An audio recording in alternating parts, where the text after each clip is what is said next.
Be ready. 5 seconds. Now, Madam Speaker, let me place before this august house the financial performance since presentation of interim budget and passing of the vote on account in February last. Financial position has undergone a change. Madam Speaker, railways carried 1050 million tons. Goods earnings were sold only by rupees 94 crore. Originating passengers also were less by 46 million over revised target and passenger earnings were sold by rupees 968 crore over revised target. In simple language, in 2013-14, there was a decline in traffic growth as compared to revised projections. Expenditure, however, shot up and was more than what was estimated. The operating ratio deteriorated by 2.7% over revised target to touch 93% by end of 2013-14 fiscal. Madam Speaker, now I proceed to present before this House the budget estimates for this year. I anticipate freight traffic growth of 4.9 amounting to 1101 million ton, an increment of 51 million ton over 2013-14 based on trends in the first 2 months. I also anticipate a small growth in passenger traffic over 2013-14. Earnings from freight traffic are estimated at rupees 1577 crore and from passenger traffic rupees 44,645 crore.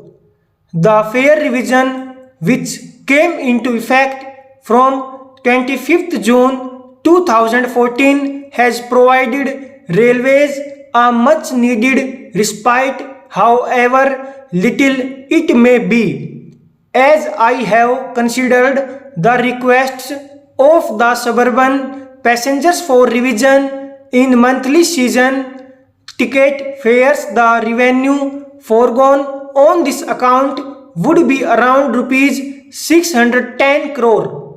Here I may point out that periodic revision in passenger fare and freight rates as approved by this august House will be linked to revisions in fuel prices in order to insulate the railway revenues from fuel cost escalation.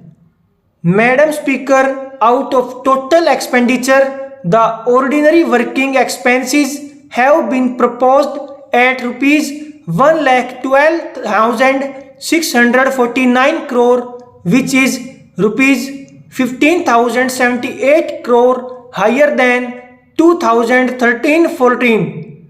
This has been necessitated by fuel price hike and increase in staff costs. Pension outgo in 2013-14 had grown by about 16%. Keeping the same trend, provision for pension is kept at rupees 28,850 crore. Madam Speaker, I thank the Finance Minister for extending additional budgetary support of rupees 1,100 crore as capital and rupees 273 crore as railway share from diesel cess for important road safety works. Largely owing to this measure and to the additional resource mobilization efforts, I propose to increase the plan outlay under budgetary sources to rupees 47,650 crore, which is higher by rupees 9,383 crore over 2013-14. A large part of this higher plan outlay goes to safety related works, which is also a high priority of our government.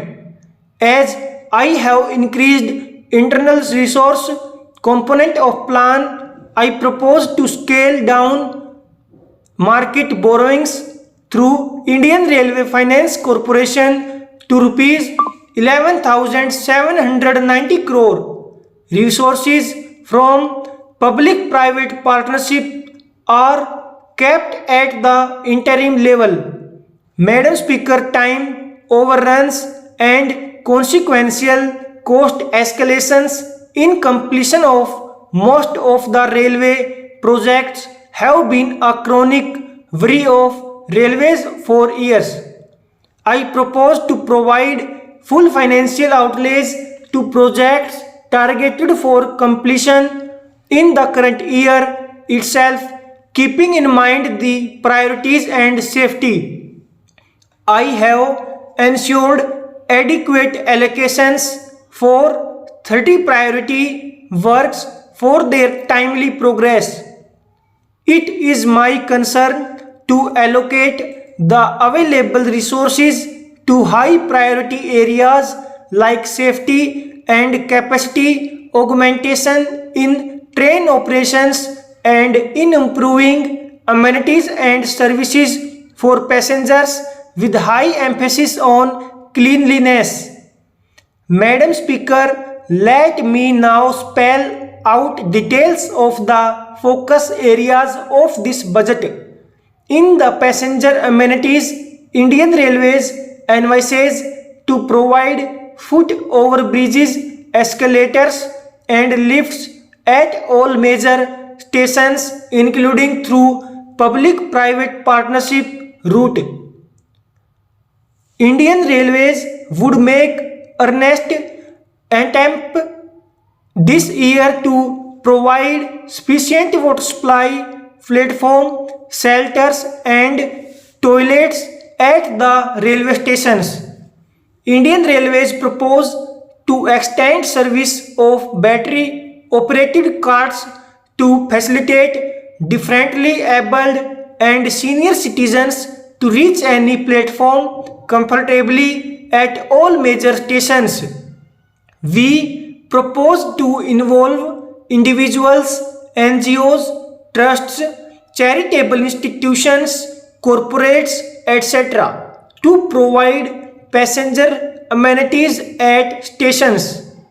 As Indian Railways carry lot of business travelers who spend substantial time on travel in order to add best value to their time, I propose to provide workstations in select trains on payment basis. A pilot project will be launched by this year